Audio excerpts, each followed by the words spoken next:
Good morning. I am posting this video as a response to our question regarding tools that we have used um, in our spirituality. I will go kind of alphabetically through the list. In terms of astrology, I was the kid in 5th or 6th grade who had a thick astrology book and was trying to learn everything in it. I took it very seriously. I actually probably don't remember too much about it, but I have had my chart done, and I know that I'm a Sagittarius sun, a Leo moon, and a Gemini rising. I do still like to know when I meet people what their signs are, and especially at my age, what their ascendant is. But I don't consider it a very serious part of my spirituality. I just think it's fun to know and fun to look at. As far as the body scan goes, I learned how to do that in nursing school, but also I took a class at the University of Pennsylvania on mindfulness, and I took it twice actually, and then I later learned how to teach other people how to meditate. And the body scan for me is one of the most relaxing scans, meditations that can be done.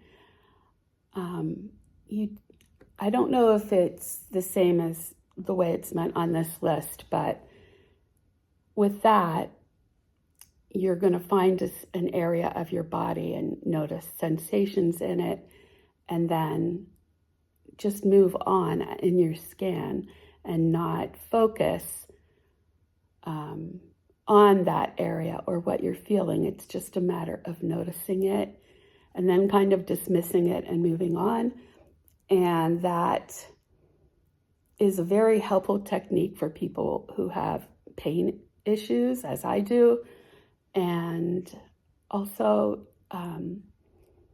over time, it can help improve your mood because you're not focusing so much on your pain, and it's proven to be able to do that. So I appreciate that. And dream work, I've always been interested in dreams and what they represent, but I never looked at them with a group. And most recently, at my fellowship, our interim minister is leading a Jungian dream work group. She has participated in them before, and she pays close attention to her dreams. So we've learned a process for examining dreams in the context of a group. And I find it really fascinating. Also, since in this framework, there are no coincidences, that the dreams are there for a reason. Dreams are not bad. They're only considered as messages, and that as humans, we are all connected to this collective unconscious where we can relate to these things. So when you bring in different perspectives from different people, you might help the dreamer recover a piece of information that will help them to understand the message of their dream. So I consider that really interesting. The I Ching is something I have used for at least 30 years after a therapist introduced me to it. I love the I Ching. I find that it gives me lots of food for thought when I'm trying to figure out a situation, a feeling, or a problem. And I don't and it's so open-ended, I don't feel like it ever leads me wrong. So I love that. And let's see here. I'm very interested in liberation theology. Whenever there's an article that comes out in UU World, Unitarian Universalist World, which is our magazine, I read that. And the upshot of all of that is none of us are free unless we're all free. I wish that we would have more teachings about that within the UU Church, but I guess that just all depends on the minister and their interests.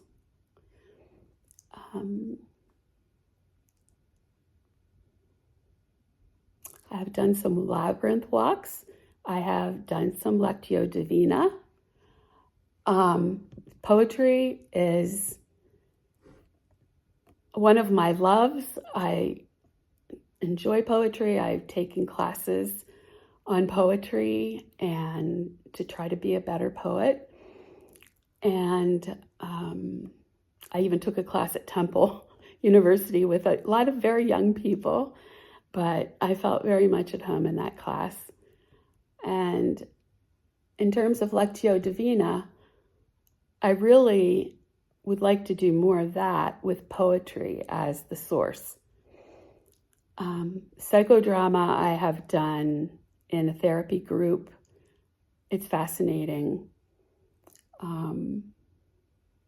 Soul collage is something that I've heard of, but I've never done. And when I interviewed Robin Pugh, who is a spiritual director for our assignment, she told me about it. She does it, and she said, in a nutshell, you find 3 images, you cut them out, images that speak to you. You cut them out and you put them together, and then you end up asking the collage what its message is for you. So that reminds me of taking an art class when I went to Pendle Hill for a retreat, where an art therapist was present and able to help you delve into the meaning of the art that you were doing. And by the way, I'm not an artist, and I wasn't able to draw or paint anything beautiful. It was beautiful for me because it's something that came out of my heart, and because she helped me uncover the meaning of what that representation meant for myself. So I love that idea of using imagery as well.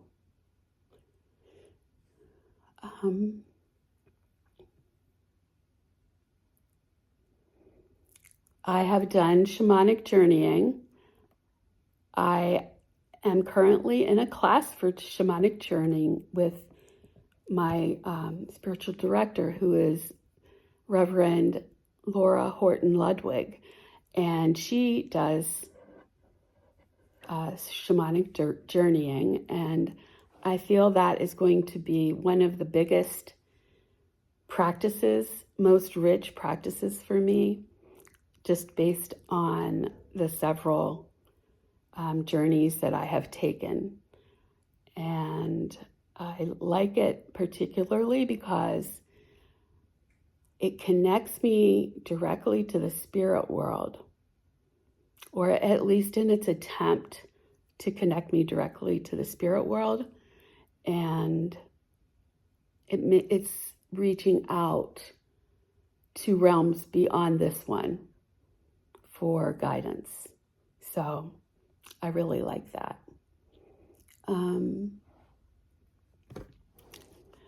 I have done the MBTI. I was originally an INTP, which is an introverted, intuitive thinking and perceiving, considered to be analytical, logical, and independent people, often described as the logician, and it represents 3 to 5% of the population. Over time, one can change one's type, and usually does, from what I understand. So after about 10 years, I took it again, and I was an INTJ, which is introverted, intuitive, thinking, and judging. These people are considered analytical, innovative, and strategic. And the nickname is the mastermind or the architect. They're the third least common type of personality with 2.1% of the population. I was interested in that because I think it was Cedar that noted that he was in a group that was like 1% of the population. So I'm wondering if that's something across the board with people who do spiritual direction. That would be interesting to know.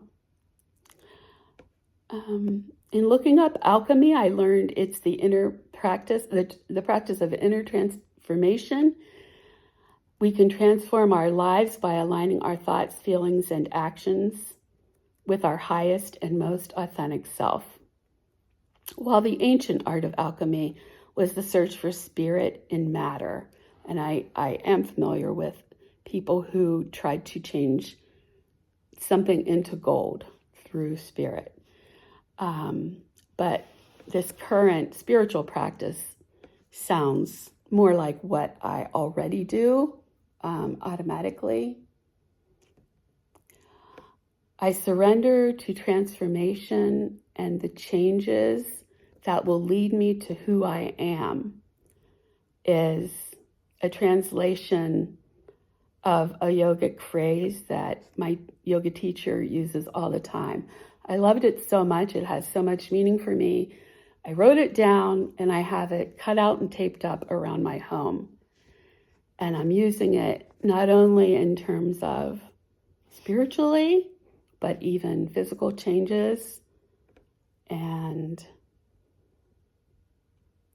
just an openness to explore things about myself that I haven't had time to do in the past. So I don't go further than that with alchemy. But maybe if I knew more about it, I could do more with it. But I do breath work as a part of yoga. And the tarot cards, I have had them for a long time. I love the artwork on them and the imagery, and also sitting with myself or someone else and trying to use my intuition and my heart to feel into the answer to the situation or problem that is being brought. People have asked me to do their cards multiple times. I just feel uncomfortable because it's just my interpretation. And I think sometimes people take these things to heart. And I don't want people to think that I think this is the truth or something that is going to happen. So I'm having a little trouble owning that or even venturing out to say things that are more direct. But once I went to a spiritualist camp in Cassadaga, Florida, and had and met with two different spiritualists, and I talked to one of these people about it, and she said, "Well, just tell me what you pick up about me." And I had some information like you, and this is just, I guess, intuition per se, but I said you have like a boy and two girls, but one of them, I'm not sure, one of the girls, and I see horses and that kind of thing. Well, here she had adopted one of her daughters, and they did have horses. So I was kind of shocked by that. But also I have met particularly people who are shamans, and I've just sensed this person is a shaman. And when I have dared to ask them, "Are you a shaman?" twice out of 3 times maybe, the answer was yes. And how did you know that? And I don't know how I knew that. So I'm learning how to trust my intuition more, and I would like to understand more about where that's coming from, though, because it's like being a logician.